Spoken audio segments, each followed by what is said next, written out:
Hi, this is Casey, and this is the first video for the YouTube series or YouTube channel, Casey for Freedom.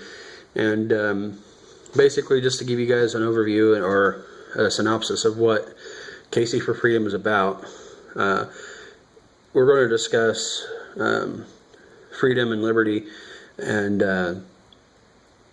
we're going to discuss different things that's going on in the world.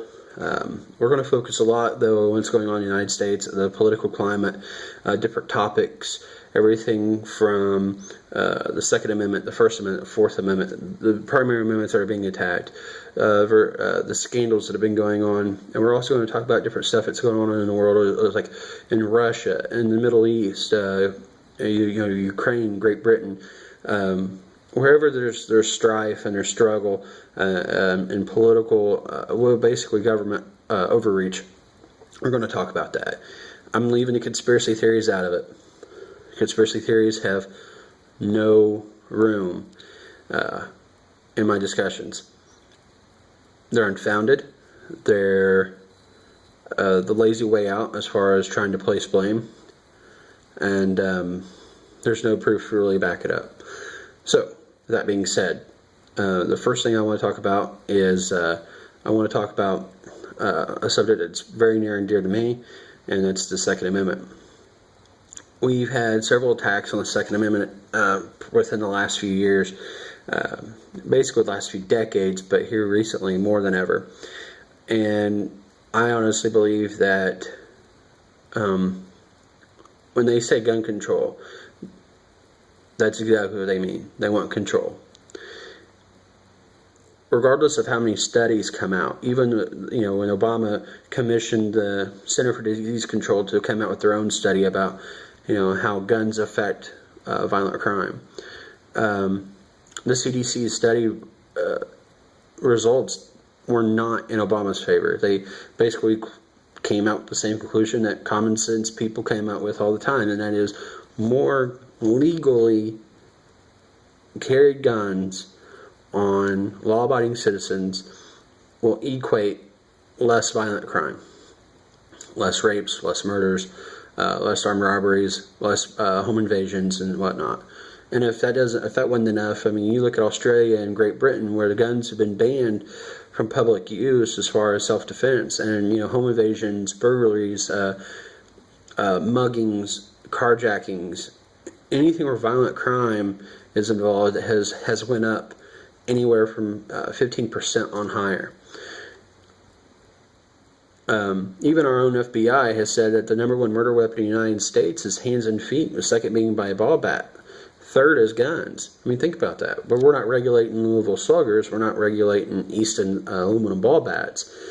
One of the number one killers in the United States are car accidents, but you don't see us going out here and basically saying, okay, well, you know what, we're just going to take away your car, and now you have to go by horse and buggy, right? You don't have any of these moms against, excessive speeds or nothing, or moms against, V8s. So, I think it's kind of hypocritical that we want to sit and pick on guns, but that's what they do. But it is about control. I mean, it is totally about control. It's not about the safety of the people. There are gun laws on the books that, if implemented, if actually enforced, might actually do something to curb violent crime in the United States. However, the problem of it is that if we don't enforce it, it looks ineffective. Therefore, you got politicians going, well, it's obviously ineffective, so we need to pass stronger legislation.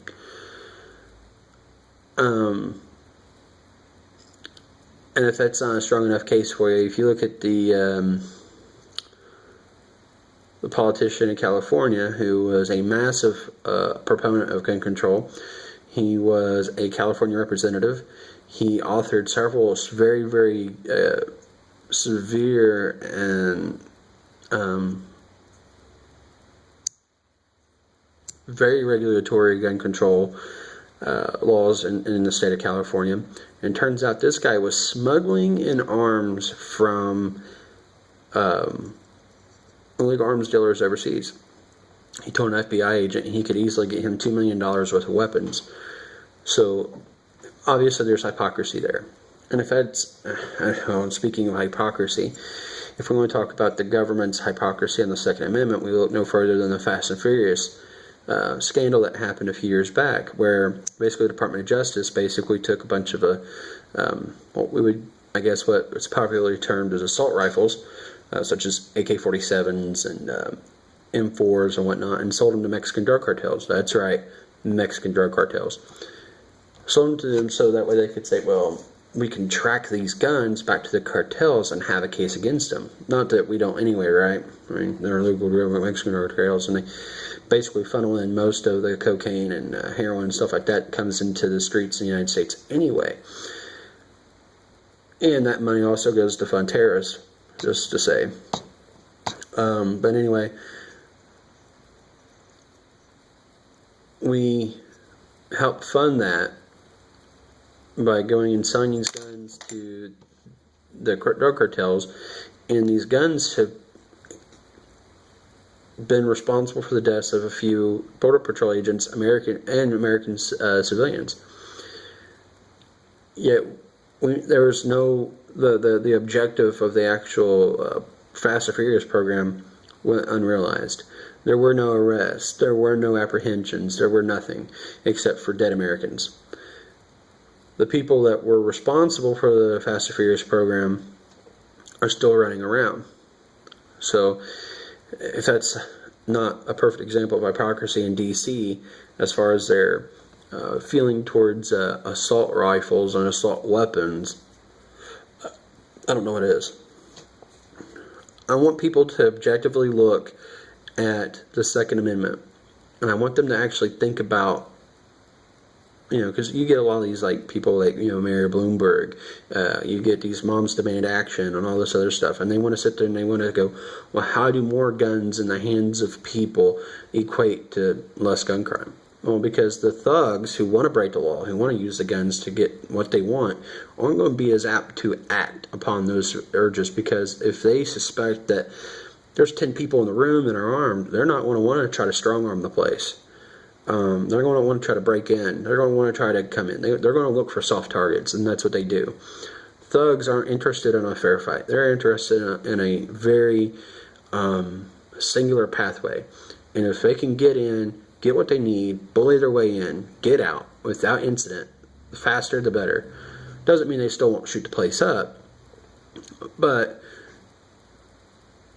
I think this is something that we have to come to realization. They're just looking for soft targets. And if you try to disarm the American people, everyone becomes a soft target. Everyone. Doesn't matter who. At that point, because gun control would only work for those who abide by the law. Connecticut's a perfect example. They wanted to register all these weapons and all these magazines. And according to numbers that are estimated, there are several thousands of Connecticut citizens who have refused to register, which made them felons overnight. They went from all of a sudden law-abiding citizens that went within the law to all of a sudden felons. This was a felony, and it's insane to me. The governor is trying to bully the constituents in, and I don't think they need to buy it. The American people don't need to buy gun control. I want everybody to honestly think. If you're for gun control, I want you to objectively sit down, look at statistics, and come up with real decisions, real ideas, because the politicians aren't feeding you the right things.